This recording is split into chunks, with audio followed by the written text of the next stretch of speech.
bonsoir. Bonsoir. Alors Bonsoir. on continue, nous sommes au Bonsoir. chapitre 9, paragraphe bête. Pouvez-vous faire un peu plus grand les lettres, s'il vous plaît? Oui, de suite. תודה רבה. Oui.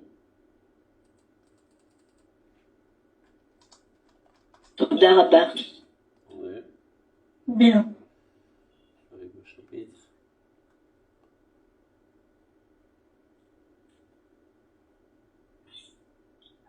Jeudi c'est chargé, il y a un cours juste à 7 heures, donc si je m'en vais sans vous dire au revoir, vous m'excuserez. On t'excuse.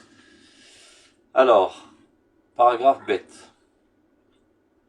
Ofek ha'abata mitrachev על ידי התשובה.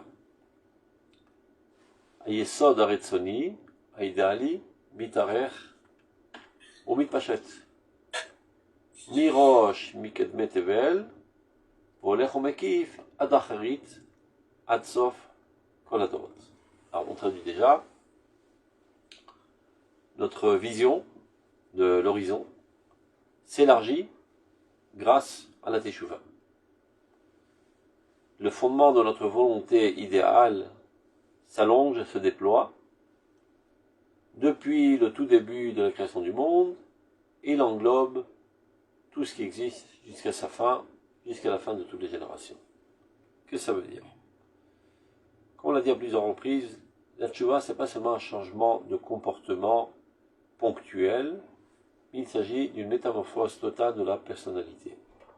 Une approche différente du monde, une vision différente du monde. Et ça t'éduque à voir les choses de manière globale, et non pas chaque point déconnecté d'un autre point, et ce qui te fait vivre dans un monde de dichotomie totale. Donc lorsque tu baignes dans cette sphère de la teshuva, tu as une vision englobante de toute l'histoire, de tous les événements, et tu comprends que tout contribue à l'avancement du bien dans le monde, et rien n'est là par hasard. Et rien n'est là même pour contrecarrer le plan divin, même ce qui paraît à nos yeux être comme des régressions, en fait c'est des manières de progresser qui apparaissent de manière négative, mais au fond de leur essence se trouvent des choses très positives, que ce soit de la part de l'intention de ceux qui le font, ou que ce soit par la réaction qu'ils entraînent. Au mitor godlo ve'arko. Juste pour imaginer ce que je suis en train de dire, parce que ça a l'air d'être trop abstrait. Comme par exemple, nous sommes témoins ces 100 dernières années d'un mouvement de déni total de la Torah. Même une rébellion par contre de la Torah. Alors on pourrait dire, rien ne va plus, tout s'écrabouille, tout va à contresens. C'est comme ça que donne diagnostic pas mal de rabbins. Rav Kook, avec sa vision pénétrante des choses, il nous explique qu'en fait, ceux qui se rebellent contre la Torah et contre Dieu, ne se rebellent pas contre Dieu véritablement, mais se rebellent contre ce qu'on dit de Dieu, contre les conceptions petites et réduisantes de la divinité dans ce monde.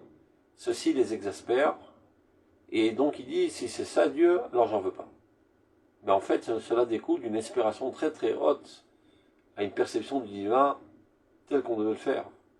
Et vu qu'on a affaire à une génération grandiose, puisque on est dans la génération de la Géoula, donc on peut comprendre que Dieu, dans cette génération, a fait descendre dans ce monde des âmes à la hauteur de l'événement. Donc on a affaire à des très grandes âmes. Ces très grandes âmes ne peuvent pas supporter la petitesse qui est étouffante et étranglante. Et donc, ils s'acharnent contre tout ce qui est dit, tout ce qui est écrit, qui pour la plupart du temps est assez médiocre. Ça c'est un. Donc ça provient d'une intention pure qui apparaît dans des comportements et dans des dires très très moches. Donc ça provient du bien. Deuxièmement, suite à cela, ça entraîne des réactions. Ça veut dire, si jusqu'à présent, les enseignants de la Torah se suffisaient dans un enseignement banal et médiocre, face à cette arrogance, cette rébellion sans aucune soumission, ils commencent à comprendre que le message n'est pas à la hauteur et qu'ils sont obligés de s'ajourner et d'aller s'approfondir dans les secrets de la Torah pour pouvoir donner des réponses à la hauteur du public. Et donc il s'avère que cette époque intermédiaire qui nous paraissait être négative et destructive, elle aussi contribue à l'avancement des choses et à l'approfondissement dans la compréhension du développement de Dieu dans ce monde. Donc c'est un exemple parmi tant d'autres, mais quels que soient les événements, rien n'est capable de mettre un croche-patte au projet divin. Au contraire, tout y contribue, et ça relie le concept qui s'appelle Orosh al-Mashiach, la lumière messianique et le dynamisme constant qui fait avancer tout vers son objectif ultime. De même la Teshuvah. La Teshuvah aussi, c'est exactement pareil, c'est ce flux divin qui provient de la source de toute être et qui abonde dans ce monde, et tout ce qu'il rencontre sur son passage, ceci lui cause amélioration, progression, sophistication, etc., etc. Bien que parfois, on a comme l'impression que ceci crée des réactions contraires, qui vont à contresens. Comme par exemple, un enfant qui mettrait une graine dans la terre en espérant que de cela pousse, je sais pas, des haricots, peu importe. Donc il met un haricot dans la terre. Et en espérant que ça va donner un buisson qui lui donnera puis des haricots. Mais comme il est un petit peu impatient, après quelque temps, il creuse. Il voit que la graine qu'il a mis s'est totalement décomposée.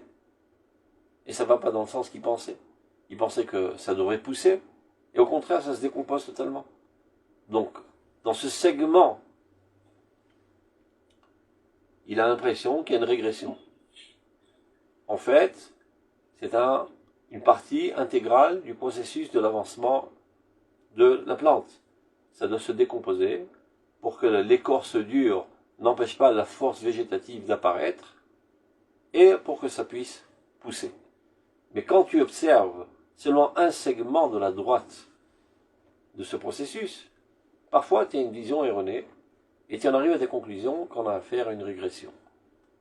Par contre, quand tu as cette vision que tu as acquis grâce à la Teshuvah, une vision globale qui scrute l'horizon d'une extrémité à l'autre et l'histoire d'une extrémité à l'autre, alors tu peux mettre dans le véritable cadre tous ces segments qui peuvent paraître négatifs, mais qui en fait eux aussi sont partie intégrale du processus de l'avancement des choses. C'est ça ce qu'il est en train de dire. Ta vision ouvre des horizons bien plus larges grâce à la Teshuvah. Et à Yesod Aritzoni Idali Mitarech Mitpachet. Et plus encore, tu vois comment la volonté idéale s'allonge, se déploie, contrairement à ce que tu aurais pu percevoir dans une vision segmentaire. Et ça t'apprend à voir les choses de manière globale. Mirosh Mikedvetevel, Adacharit. Quand tu veux juger d'un événement, tu ne peux pas l'extraire de son contexte, sans quoi tu vois toujours faux. Tout événement qui est extrait de son contexte, c'est une fausse vision de l'événement. Je donne un exemple tout banal qu'avaient donné les rabbins au tout début du cinéma. Imaginez que quelqu'un rentre dans un film au milieu du film. Il n'était pas depuis le début. Il voit un homme tirer une balle sur un autre. Alors il s'exclame, criminel, injustice. C'était pas au début du film. Le bonhomme sur qui il tire, c'est un criminel qu'on recherche déjà depuis plusieurs années, et finalement le shérif a réussi à le descendre. Donc c'est pas de l'injustice, c'est de la justice excellente. Mais comme tu as vu ce segment du film de manière extrait de son contexte, tu en arrives à des conclusions fausses. Donc il faut toujours remettre les choses dans leur contexte, et alors tu vois comment tout contribue à l'avancement du bien.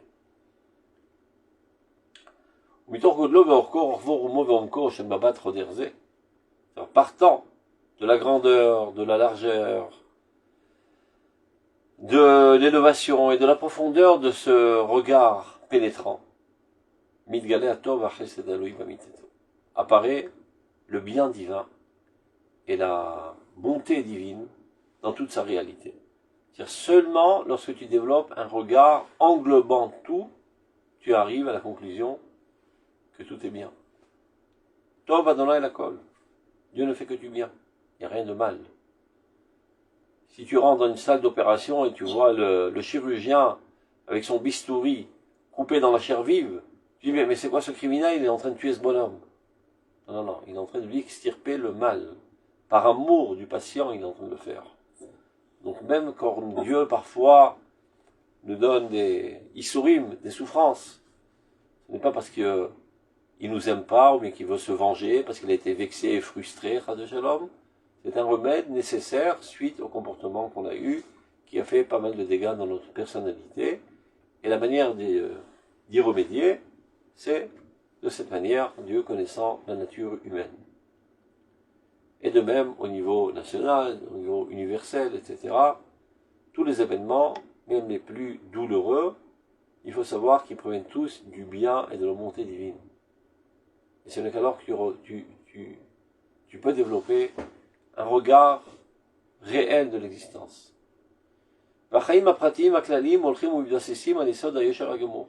Et du coup, quand tu analyses de cette manière, tu vois que aussi bien la vie individuelle que la vie collective de ton peuple ou des peuples ou de l'humanité sont tous fondés sur la droiture parfaite. Mais vous vous direz, mais quand même il y a du mal, j'ai fait des péchés, il y a des malheurs qui arrivent. On ne peut pas vivre dans un optimisme maladif de dire que tout est pour le mieux dans le dernier monde, comme disait notre ami Candide dans Voltaire. Béat, l'optimiste Béat. Voilà. À Pégimote, sur les défauts qu'on rencontre. Il y a des choses qui font défaut. Dans cette ligne continue, des fois, il y a des Pégimotes, des choses qui font défaut, des petites bosses. Anirot Besidra Chaim qui apparaissent dans l'ordre de la vie. Naasot Mukarot Beturk Matim sont perçues, sont comprises comme des plis. Il y a un pantalon qui est dressé sur la table, et voilà qu'il y a un pli. C'est pas pour autant que le pantalon est esquinté. Il suffit d'apporter un fer à repasser, et tout rentrera dans l'ordre. Et Akadosh Baruch Hu est tout le temps en train de tenir son fer à repasser, et de repasser les plis. Donc des fois on a fait quelques plis qui font défaut, et Akadosh Baruch Hu repasse, et nous réajuste, nous remet sur le bon chemin, etc. Donc la Sot Mukarot Beturk Matim, Amiti Ashrim, qui redevient droit, au Mitpashtim, et qui, comment dire ça, qui deviennent bien dressés, à la grandeur de la vie de la bonne volonté. Tu comprends qu'il y a une volonté positive dans tout. Cette volonté divine qui ne veut que le bien, c'est comme un fleuve qui ruisselle, un torrent même, le long des générations et des époques même. Il n'y a qu'une quête du bien et tout va vers le bien. Même dans un torrent, des fois, quand il y a du torrent, ça fait des vagues et ça éclabousse et ça fait tomber des pierres au milieu, etc. Mais finalement, tout roule vers le même sens. Shirak Gilouye Chaim Kit'iyim מתגלים בכל דור מיוחד והשלמתם באה ממרוץ כל הדורות. Ça veut dire, seulement lorsque tu vois des segments de la vie, alors tu vois parfois des choses bizarres, des défauts. Ashlamatam ba merot sadakol adorot. Quand est-ce que tout cela se parfait? Au cours des générations. Ça veut dire, tu peux voir une certaine génération qui est emplie de rébellion, qui est emplie d'effronteries, etc. Donc si tu te focalises que sur cette génération, tu dis c'est la fin du monde.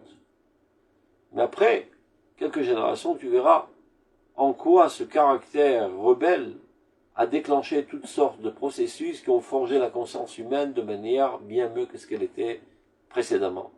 Donc rétroactivement, tu comprends bien que cette période aussi, elle était positive, et elle aussi a contribué dans l'édifice de la vie collective, nationale et universelle.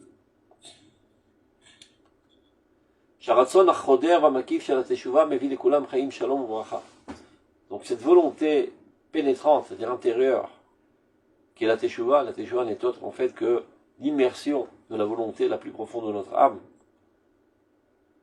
Mais vie de Kulam Chaim et Shalom apporte à tous de la vie, de la paix, de la bénédiction. Meleat Adanim, empli de délices. Bigaluto, je vais reprendre parce qu'il en manque. Midgalé, et lorsqu'il apparaît, cette volonté, que le bonheur, l'allégresse, qui sont fondées sur la justice, évidemment, pas l'allégresse d'opprimer les autres, eh bien, prennent leur place depuis le début. C'est-à-dire tout était, en fait, dirigé vers ce bien, bien que parfois, on ait eu des impressions autres. Et Kol Machin Niré, les Mitzar, tout ce qui pouvait paraître petit, minable, et Kol Machin Minakiro Be'avar, même tout ce qui pouvait paraître parfois moche dans le passé. Il s'avère rétroactivement que ceci est rempli de splendeur et de grandeur.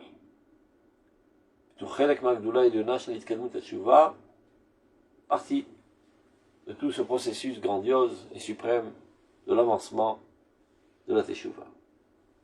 Il y a parfois des gens qui étaient médiocres dans leur pureté, dans leur sainteté, dans leur religiosité. Et suite à ça, ils ont eu un comportement catastrophique. Un événement qui les a fait chuter très très très bas. Et ils ont fait un très gros péché. Et d'après ce gros péché, les amène à une prise de conscience, un examen de conscience. Et qui les remet finalement sur le bon chemin de manière bien plus haute que ce qu'ils étaient avant d'avoir péché. Alors est-ce que ce péché était quelque chose de négatif ou de positif? A priori négatif. Mais quand tu vois ce qu'il a déclenché, il s'avère que dans la profondeur de son essence, il y avait un facteur très très positif. C'est comme l'histoire d'un enfant qui était un petit peu kleptomane, qui avait toujours tendance à voler. Donc il était à l'école, il piquait les crayons de ses copains dans les trousses, il leur piquait toutes sortes d'objets, etc. Et il essayait d'exaspérer tout le monde. Ils ont tout fait pour le convaincre, aucune chance. Et des punitions, ils ont appelé les parents, ils l'ont envoyé chez le surveillant général, rien de rien, il continue, il ne peut pas se retenir, il est tout le temps en train de voler, ce qui éveille le courroux et la haine de ses amis, et qu'il est mis de côté, en chérem, etc., etc., lui-même en souffle et martyr, il ne sait pas comment s'en sortir. Un beau jour, il vient à l'école, le surveillant général n'est pas là, le prof n'est pas là, les élèves ne sont pas encore arrivés, et la porte du Misrad, le bureau du directeur est ouverte. Il ne peut pas se contenir à la tentation, il pénètre doucement, et aussi, il voit dans le tiroir du directeur une liasse de billets d'argent. Oula, il ne peut pas se retenir, il pique la liasse, il met dans la poche, et il se sauve. Non mais, manque de peau, tout était filmé. Donc la police arrive, et la police est très bien s'occuper de ces enfants-là. Ils lui font tout un tararam, un traumatisme, etc., etc. Et toutes sortes de menaces. Finalement, ils ont toute une thérapeutie pour le guérir, ils arrivent à le guérir.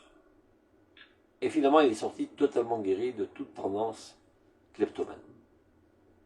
Cet événement a eu lieu, je ne sais pas, le 5 janvier, ou le 5 Kislev, disons. Dès lors, tous les ans, le 5 Kislev, il fait une super fête d'avoir volé cette liasse d'argent. Car ce péché gravissime, qu'il a fait chuter au plus bas de l'échelle, au fond de l'eau, lui a permis de donner un bon coup de pied au fond de l'eau et d'immerger bien plus haut. Donc parfois, les chutes, aussi bien à l'échelle individuelle que nationale, que universelle, que lorsqu'on les observe, on les analyse en tant que telles, de manière ponctuelle, elles nous paraissent catastrophiques, etc., etc., il s'avère qu'il y avait en elles un facteur stimulateur positif qui te permettra finalement de grandir. Et tu ne peux le comprendre que lorsque tu développes un regard englobant et non pas focalisé seulement sur l'événement. Et toute la teshuva forge notre personnalité à appréhender l'existence de cette manière. Donc, on continue. Gimel. Yesod ha-teshuva. Arum evi refoua l'olam kulo mamash. C'est comme ça que Chazal nous enseigne. Ish rajav yeshua mochalim lo l'olam kulo. Donc le fondement de la teshuva amène guérison au monde entier mamash. Mais comment ça marche? C'est moi qui fais teshuva. Pour lui, il est pardonné. Évidemment, parce que tu as une vision individualiste de l'existence qui est totalement erronée. Ça n'existe pas, l'individu. C'est une illusion optique. La même âme qui te fait vivre est la même âme qui fait vivre tous les juifs. Et la vitalité divine qui court dans tous les mondes, elle est une. Donc on parle d'un organisme. Alors de la même manière que si j'injecte de la vitamine dans un de tes membres, il ne restera pas concentré dans ce membre, mais elle se propagera dans tout le corps. Lorsque toi tu fais tes teshuva, c'est-à-dire tu permets au flux de divinité de te pénétrer, tu es injecté de vitamines divines. Et donc, du coup, ça se propage. Donc tout Klal Israël, et Klal Israël est le cœur de toute l'humanité, et l'homme est le cœur de tout l'univers. Et c'est ainsi que ceci apporte Refoua au monde entier, Mamash. Ce n'est pas une allégorie, ce n'est pas une métaphore, ça fonctionne Mamash de cette manière. Et il faut savoir que ça a double sens. D'où la responsabilité très lourde qui repose sur tes épaules. Parce que quand il y a une vision individuelle des choses, tu peux arriver à une conclusion que ça vaut le coup. C'est vrai que je me ramasse une tannée, mais pour l'instant j'en profite, j'ai du plaisir. On verra. Qui vivra verra. Maintenant j'ai un plaisir, c'est sûr. Le châtiment, on verra. D'abord, ça aussi c'est faux. C'est pas qu'en arrivant au ciel, tu dois donner des comptes et il y aura un tribunal, etc. Tout ça sont des métaphores.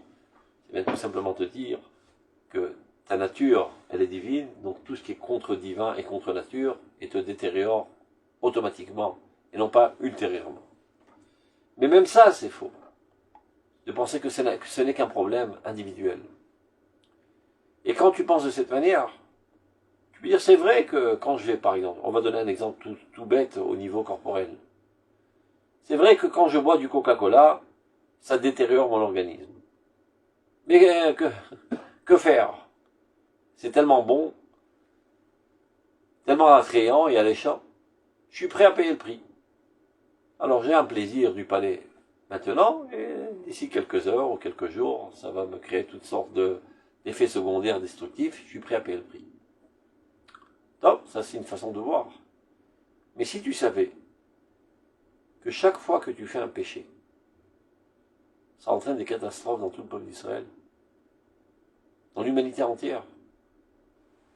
Donc quand tu pèses le pour et le contre, c'est un autre calcul. Chazal disent, Eve mechachev schar mitzvah keneged efseda, et schar avera keneged efseda, dans Pirkei Avot. Ils sont toujours en train de calculer la récompense d'une mitzvah face à la perte. Parce que quand tu fais une mitzvah, ben tu perds quelque chose, tu perds de l'argent, tu perds du temps, tu perds de l'énergie. Tu dois rendre un oulav, mais il faut le payer ce oulav. Il faut investir du temps, donc tu as perdu quelque chose. Non, mais quand tu pèses le pour et le contre, tu comprends le bien que la mitzvah entraîne relativement au peu que tu as perdu, ça vaut le coup. De même, Eve mechachev schar avera keneged efseda. Vois la récompense de la Avera, c'est-à-dire le profit que tu en retires, relativement à la catastrophe que cela entraîne.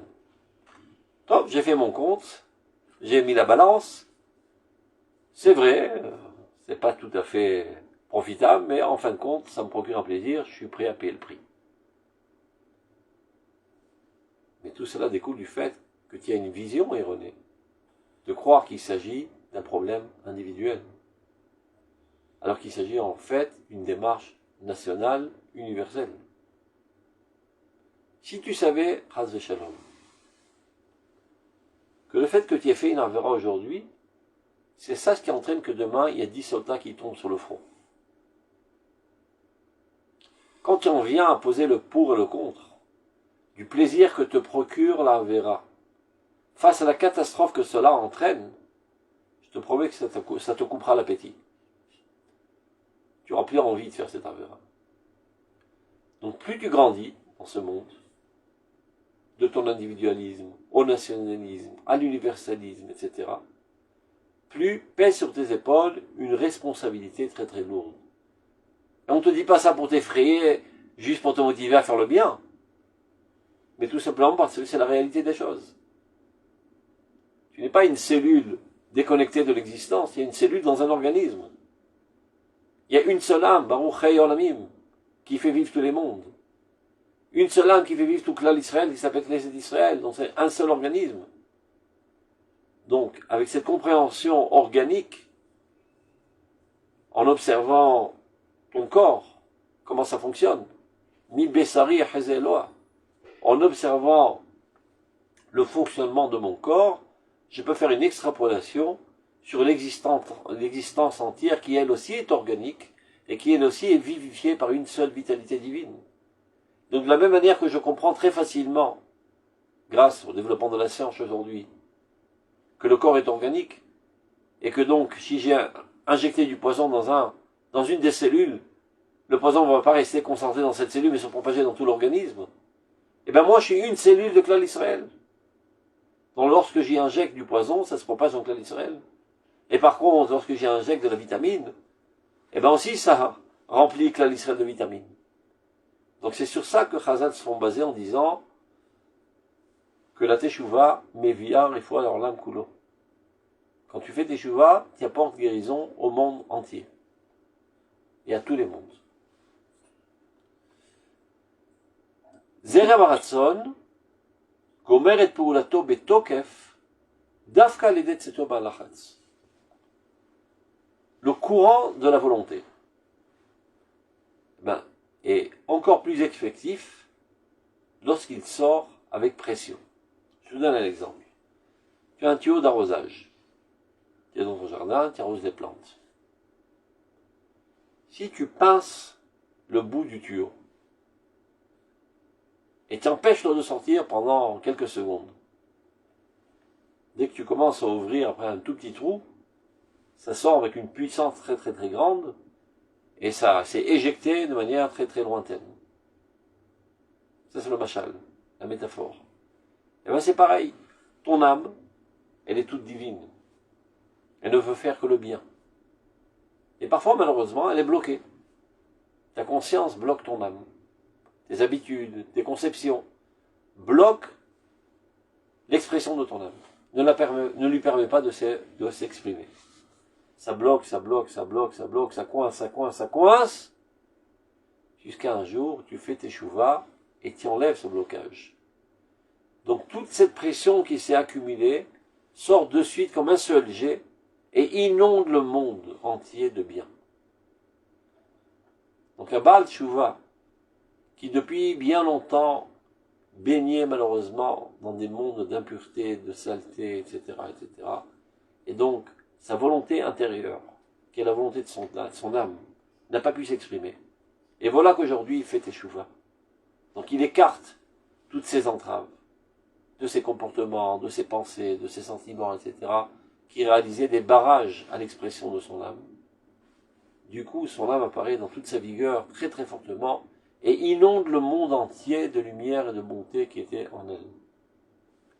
C'est ça ce qu'il dit. Zerem haratzon, le courant de la volonté, gomer et peulato, arrive à être actif de manière très très forte, betokef, avec vigueur, dafka ledes tzeto malachat, lorsqu'il sort de cet état de pression qui était précédemment.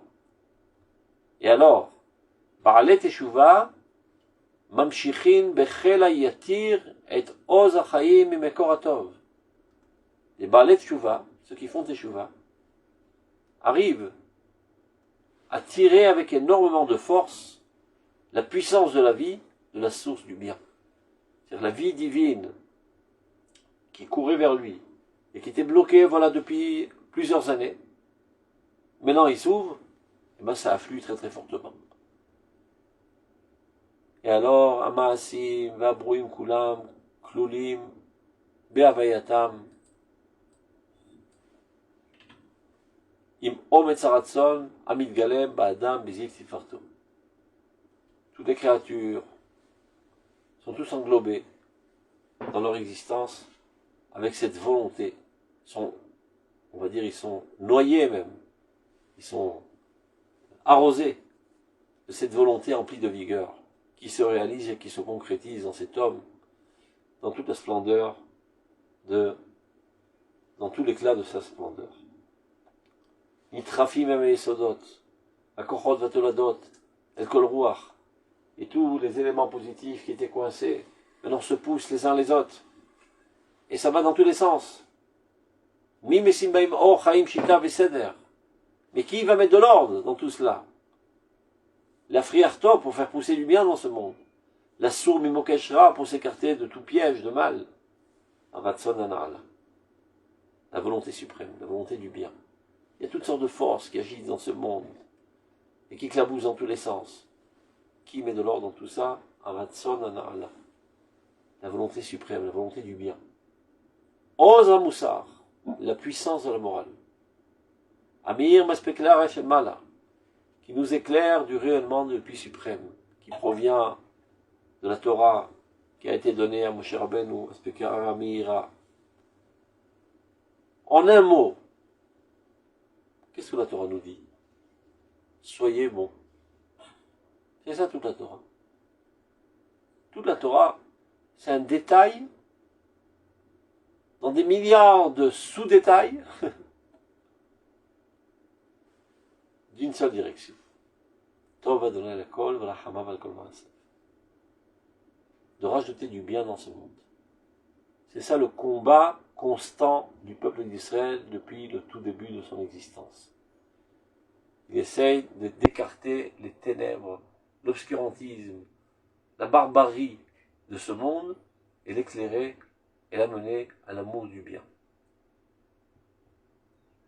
Hanouka, on allume des bougies, on éclaire l'obscurantisme du monde, on rajoute de la lumière dans ce monde. Mais les gens qui baignent depuis bien longtemps dans la barbarie et la cruauté n'aiment pas le bien. Ça les exaspère. Ça les empêche d'exprimer en toute liberté leur tendance cruelle, sale, médiocre et moche. Et c'est ce qui fait qu'ils ont une telle haine envers le peuple d'Israël. C'est la seule et unique cause de l'antisémitisme, c'est la haine de la morale et de la justice.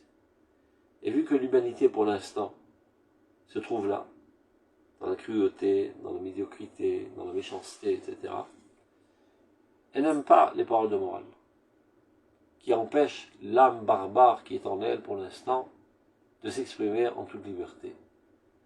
Et c'est ça ce qui amène à la haine d'Israël. La haine d'Israël n'est autre que la haine de Dieu, la haine de la morale, la haine du bien. Vous me direz, mais aussi ils ont Tselem Elohim. Évidemment qu'ils ont Tselem Elohim. Mais il est enterré sous un amoncellement de poubelles, de manière qu'il est presque pas perceptible. Mais le peuple d'Israël ne perd pas confiance. Il est persuadé qu'à longue échéance, il réussira à réallumer la flamme qui se trouve dans tout être humain. Et si ce n'est cette certitude, il y a bien longtemps que nous aurions arrêté de vivre.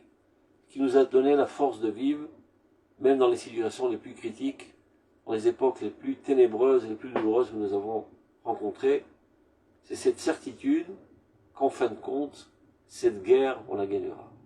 La guerre du bien contre le mal. Et d'où provient cette certitude? Mais sur la connaissance du fait que dans tout être humain se trouve une étincelle divine. Tselem Elohim. Alors c'est vrai qu'elle est enterrée très profondément, mais notre flamme est tellement grande qu'elle a la force de réanimer ces étincelles et les transformer elles aussi en flammes. C'est ça toute la force du peuple d'Israël, c'est ça ce qui lui donne la force de faire face à tous les défis et d'en ressortir toujours victorieux. Donc, Bigilui Da'at, Shel Goy Kadosh. Nasim Amasim Kulam Aguda Achat La'asot et Retzon HaMelech.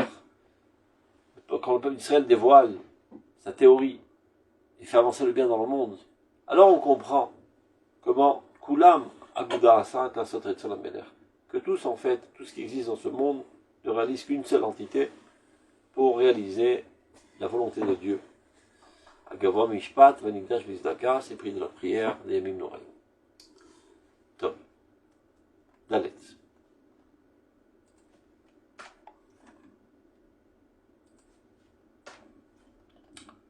Rifion Ratson, Abba Mitor, Ashikwa Tediri Bichuva, Afabishu Khulsha Gufanit Venafshit, Shitzricha Refoua.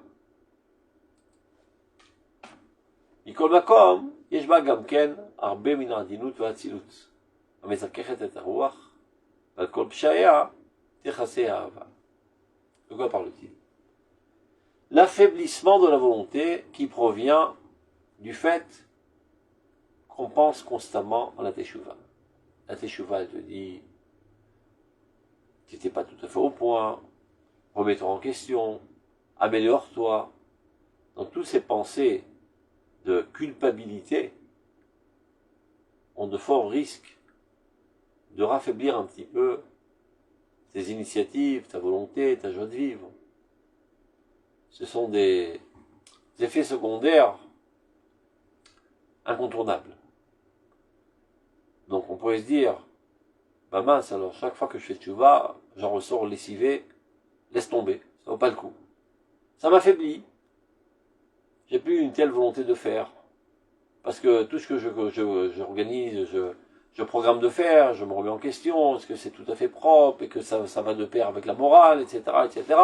Ça me casse le moral, ça me casse mes initiatives. Et quand je scrute mon passé, n'en parlons pas, il est talonné de saleté, ça me casse davantage le moral. C'est un fait. Dit le Rav. Rifion Aratson. L'affaiblissement de la volonté, qui découle du fait que tu es profondément ancré dans la pensée de la Teshuvah. Afabi Shukhulsha Gufani Venafshit, bien que ceci entraîne un affaiblissement corporel et mental, parce que quand il y a le moral à raplapla, eh ben tes membres aussi sont lourds, et tu es fatigué. Ça va de pair, parce que tu n'es qu'une seule entité, tu n'es pas deux voisins, le corps et l'âme, c'est un dans l'autre, et c'est l'un avec l'autre, et l'un et l'autre ne font qu'un. Donc quand le moral est à raplapla, le corps aussi est lessivé et fatigué. Et vice versa. Quand tu es malade, alité, tu crèves de fièvre, etc., ben le moral aussi n'est pas très haut. Il y a une relation psychosomatique et somato-psychique. Donc bien que ceci entraîne une faiblesse corporelle et mentale, qui nécessite un remède. C'est vrai que tu as pris le médicament de la teshuva pour guérir de tes fautes. Mais le problème, c'est que ce médicament lui-même a des effets secondaires affaiblissants. Donc maintenant, il faut prendre un remède pour guérir des effets secondaires du médicament. Donc, afapi chez Yitzricha Refoua, bien que cela nécessite... Là. Afapi Yitzricha Refoua, Mikol Makom, Yesh ba gamken arbe minadinut vatzilut. Malgré tout cela, il y a en cela énormément de délicatesse et de noblesse. Parce qu'en fin de compte, ça te fait sortir du puits de l'impureté, de la grossièreté, de toute autre faiblesse, et ça t'élève à des sphères autres. Alors c'est vrai que tu en ressors parfois un petit peu fatigué, cassé moralement, mais ça vaut le coup de payer ce prix pour t'élever vers la noblesse. Ce qui ne veut pas dire que ceci ne nécessite pas aussi un deuxième remède. C'est comme ça que le Rav Kook explique la proximité de Sukkot après Yom Kippour. On a passé 40 jours pour les Sfaradim du mois à faire les Slichot, et Rosh Hashanah Yom Adin, le jour du grand jugement, et Yom Kippour, on a prié, on a jeûné, on a pleuré, etc., etc. On en ressort purifié, nettoyé, mais aussi lessivé est foutu, est fatigué, est crevé même parfois. Donc maintenant, il faut aller en maison de reconvalescence. Tu sors dans la souka, tout est frais et vert, dans la nature, mais ça marta bechagecha, tu dois te réjouir, etc., etc., pour retrouver ta joie de vivre. Il compare cela, à l'époque c'était les remèdes, quelqu'un qui aurait eu une maladie gravissime et que pour le guérir on lui a fait un électrochoc.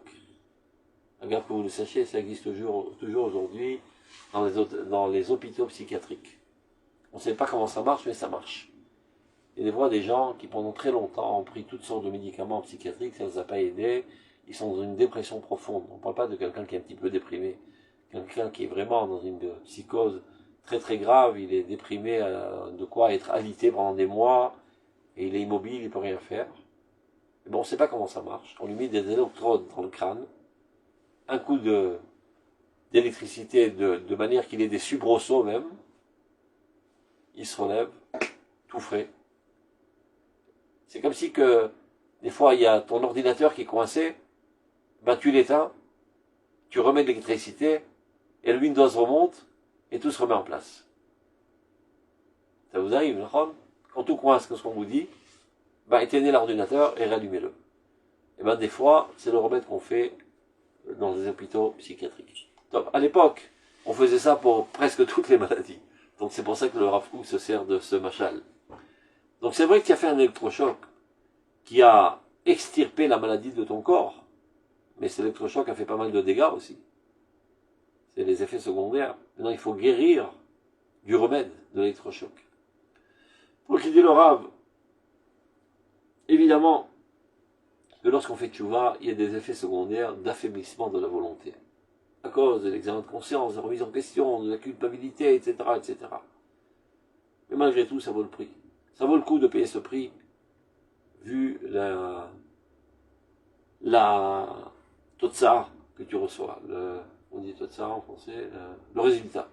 Tu es sorti du plus profond de l'abîme, de l'impureté, maintenant tu es éclairé à la lumière de la délicatesse et de la noblesse. Avizakech et tarouar, qui purifie l'esprit. Valkol pshaya techase ahava. C'est-à-dire, malgré toutes les délits de la teshuva, l'amour qu'on a envers elle a le dessus. C'est-à-dire, quand tu pèses le pour et le contre, c'est vrai que parfois la teshuva a des effets secondaires destructifs, du moins momentanés, mais l'effet primaire, qui est tellement constructif, est tellement empli d'amour, que ça fait pencher la balance, et c'est quand même, malgré tout, conseillé de faire tchouva. Et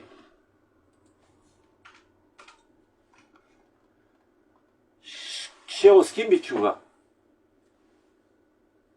צריכים להגדיר ביותר את מהותם של הטוב והרע, כדי שהחרטה וזעזוע הרצון מחיוב לשלילה ייפלו רק על הרע ולא על הטוב. Alors, première directive. Lorsqu'on fait teshuva, d'abord et avant tout, il faut savoir définir parfaitement l'essence du bien et l'essence du mal. C'est-à-dire, qu'est-ce qui est défini comme bien, qu'est-ce qui est défini comme mal, afin que le regret et le tremblement de notre volonté, qui nous fait passer Michiyuv le Shlila, du bien au mal, et du mal au bien. Il pleut à Kalara, ne retombe que sur le mal, et non pas sur le bien. Considérons la Teshuvah comme un canon qui tire des obus sur l'ennemi. Tiens en toi, dans ta personnalité, des cellules ennemies, des cellules malades, qu'il faut exterminer. Ben, tu prends ce canon, et tu tires des obus sur ces cellules, et c'est comme ça que tu extirpes et tu élimines toutes les cellules malades dans ta personnalité.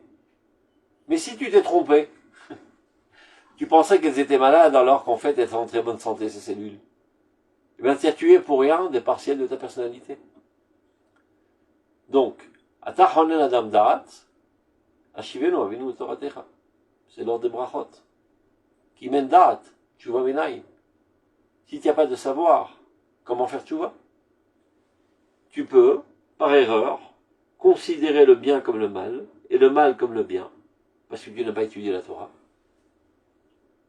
et décider que certains comportements ou certaines aspirations qui sont dans ta personnalité appartiennent à la catégorie du mal, et de les bombarder, et de les détruire.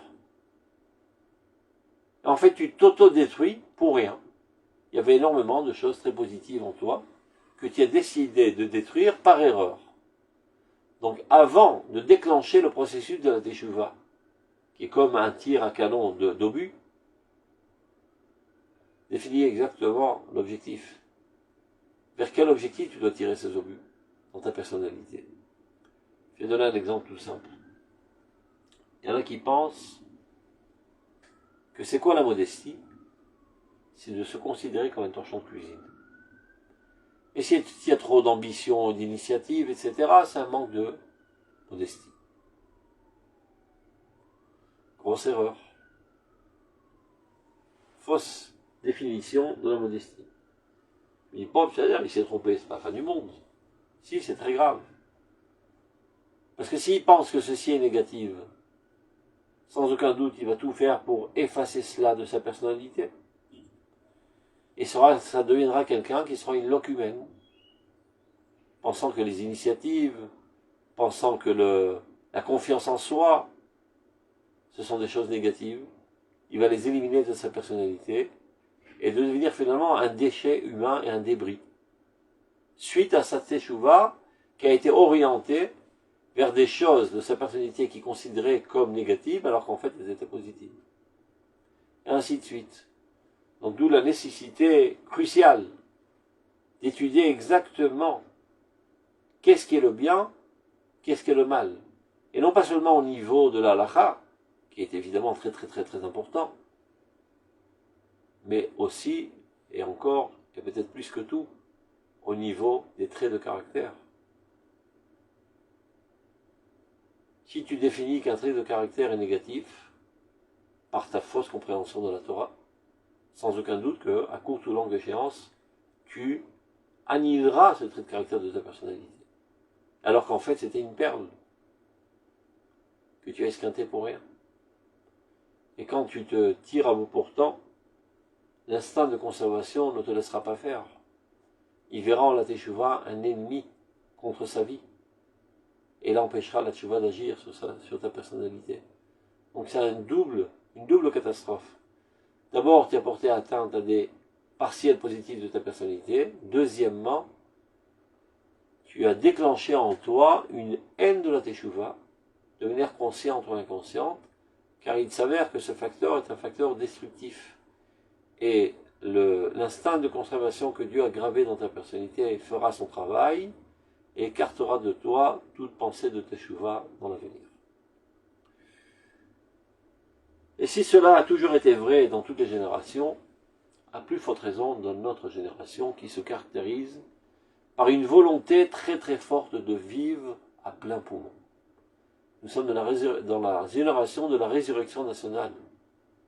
Après avoir survécu dans une situation de léthargie profonde pendant 2000 ans, le peuple d'Israël s'éveille comme un lion aujourd'hui, se déploie dans énormément d'activités et retrouve ses forces premières, est empli de joie et d'allégresse et d'initiative dans son nouveau combat de ressusciter sur le podium universel.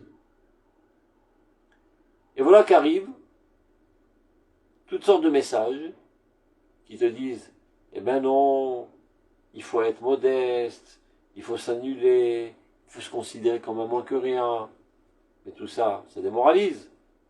Ça casse toutes les ambitions et toutes les initiatives. Donc si c'est ça la Torah, qui réalise une entrave à la résurrection nationale, la première des choses qu'il y a à faire pour le bien du peuple d'Israël, c'est de tirer à bout portant sur tout ce qui a une odeur de foi, de crainte de Dieu et de religiosité. Et c'est comme ça qu'on peut expliquer que le sionisme, dans ses premiers pas, et malheureusement il reste encore quelques traces, lutte fortement contre la religiosité. Car le sionisme, c'est la renaissance nationale, c'est le retour à la vie pleine et entière. Et les fausses conceptions mènent à croire que la religiosité est l'opium du peuple, et l'affaiblissement est une course vers la mort. Donc, la renaissance nationale implique la guerre contre cette mort.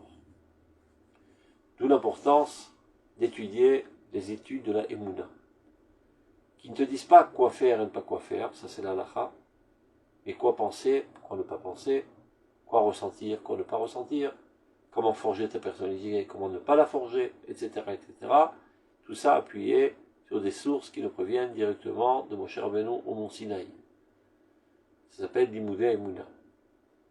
C'est pas, est-ce que je dois mettre mon sachet de thé dans le deuxième verre ou le troisième verre pendant Shabbat, ça c'est facile, mais quels doivent être les traits de caractère de ma personnalité, quelles doivent être mes aspirations, quelle doit être mon appréhension de l'histoire et des événements actuels, etc., etc.